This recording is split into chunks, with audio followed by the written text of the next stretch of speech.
Alright, here's a little review on the Sprinker frog from Tackle Direct.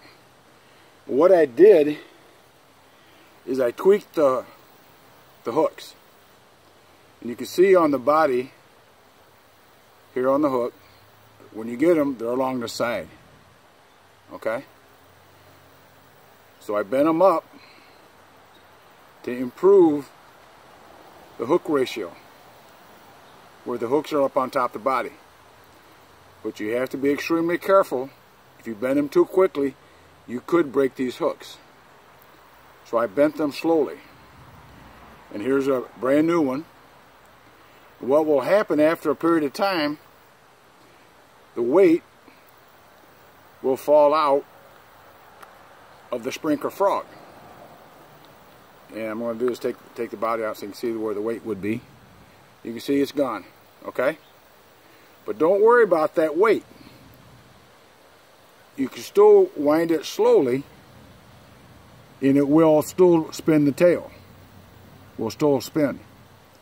But if you spin it, if you wind it too fast, it will rotate in the water like this, which does not hurt nothing except for twisting your line. Okay? But I use braids, so it's no big deal.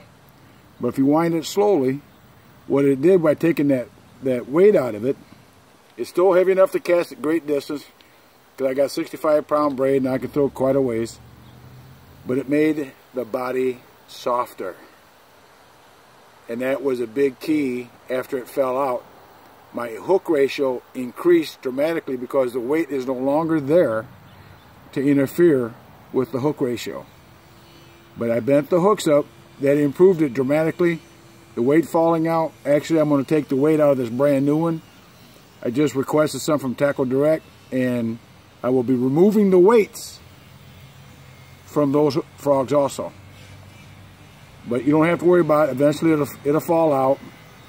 But if you don't want it to fall out, I would recommend you to glue it in before you start even using it, so the glue has time to set up and get it stronger. Because after maybe 50 casts, that sinker started getting loose, and I didn't know it, probably about after the 100th cast, because I used this frog for 3 days in a tournament, and this weight fell out, and I thought it would cause it to sink. It didn't hurt it. Actually, it probably helped it better because the water could drain out of the frog faster. So I did not do nothing with the hole. I'm going to leave it just as is. You can see it right there, the weight's out of it. I'm going to leave it just like it is. I will recommend that you unscrew this a couple turns, take some crazy glue and glue that in, and let it set up where it's like so, and that will not come out.